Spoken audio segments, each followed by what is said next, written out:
सभी का हमारे यूट्यूब चैनल पर, जिसका नाम है सौरभ क्लासेस।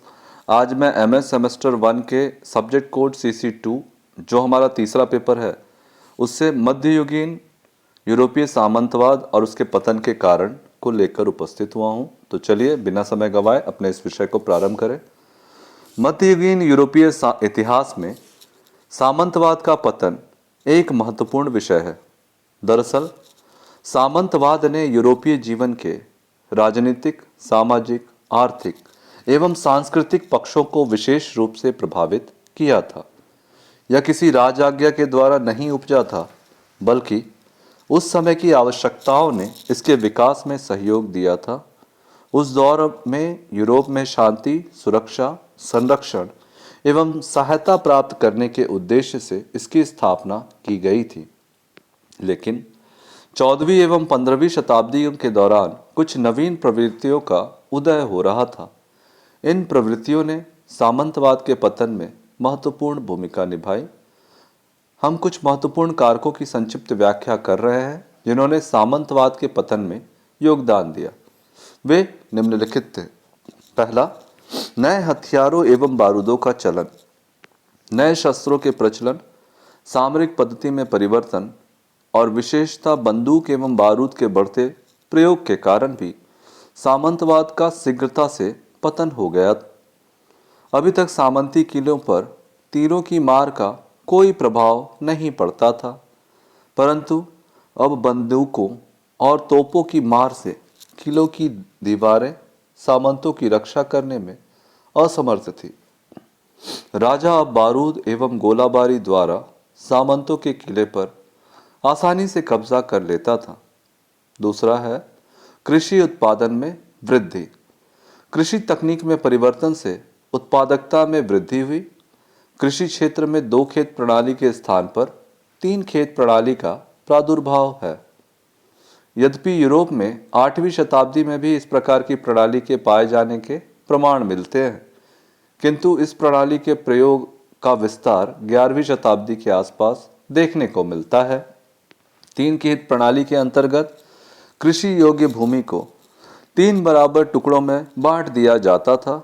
गेहूं सर्दी में पहले खेत में उगाया जाता था तथा मटर, ओट्स आदि बसंत ऋतु में दूसरी खेत में, और तीसरा खेत खाली छोड़ दिया जाता था। इस प्रणाली में जो खेत पहले वर्ष खाली छोड़ दिया जाता था उस पर अगले वर्ष खेती की जाती थी और दूसरे को खाली छोड़ दिया जाता था। इस 3 खेत प्रणाली से उत्पादन में आश्चर्यजनक वृद्धि हुई, अतः अधिक लोगों का भरण पोषण संभव हुआ। इससे शहरों की जनसंख्या में तीव्र वृद्धि हुई। अब कृषक की सामंतों पर निर्भरता खत्म हो गई, जिससे सामंतवादी प्रथा का पतन शुरू हुआ। तीसरा, धर्म युद्धों का प्रभाव। सामंतवाद के पतन के लिए धर्म युद्ध भी जिम्मेदार थे। धर्म युद्धों में भाग लेने वाले बहुत से सामंतों ने या तो भूमि बेच दी थी या उसे गिरवी रख दी थी। इस प्रकार सामंती शक्ति तथा प्रभाव राजाओं या व्यापारियों के हाथों में चले गए। अनेक सामंत इस युद्ध के में मारे गए और उनकी भूमि राजाओं द्वारा जब्त कर ली गई। चौथा है व्यापारिक वर्ग का अभ्युदय। धर्म युद्ध के परिणाम स्वरूप यूरोप के वाणिज्य व्यापार में वृद्धि हुई। धर्म युद्धों के समय लोगों को नए नए देशों का ज्ञान हुआ और वे अन्य देशों से परिचित हुए। पूर्व की भोग विलास की वस्तुओं की मांग यूरोप में होने लगी। फलतः व्यापारिक वर्ग का उदय हुआ। व्यापारियों ने खूब धन कमाया। अनेक व्यापारी सामंतों से अधिक संपन्न थे। इस प्रकार इस वर्ग के पास धन था, बुद्धि थी, परंतु समाज तथा प्रशासन में महत्व नहीं था। सामंतों की तुलना में इनको निम्न कोटि का समझा जाता था, अतः वे सामंतों से ईर्ष्या करने लगे और उनके दमन के लिए राजाओं को आर्थिक सहयोग देने लगे। व्यापार वाणिज्य के विकास के परिणाम स्वरूप यूरोप में अनेक अन्य नए नए नगरों का विकास हुआ।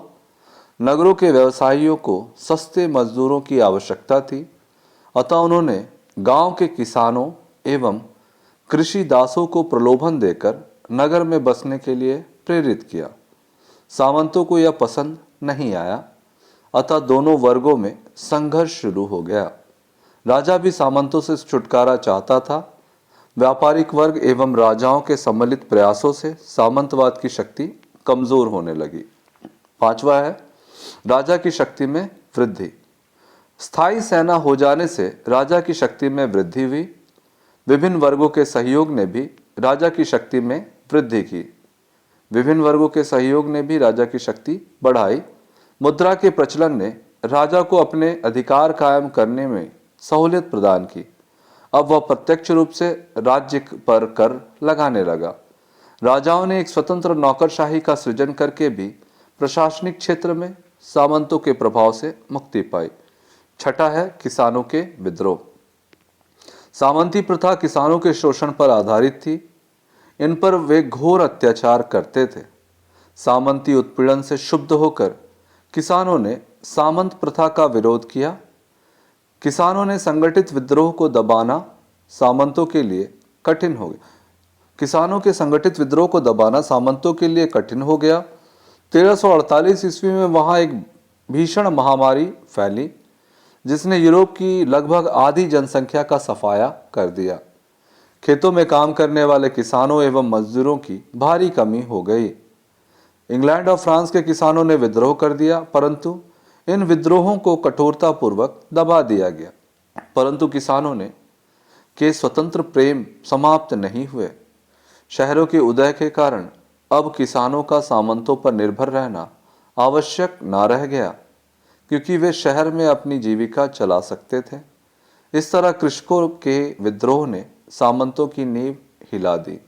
सातवां है सामंतों के पारस्परिक संघर्ष। सामंतों के पारस्परिक संघर्ष भी उनके पतन का प्रमुख कारण बनी।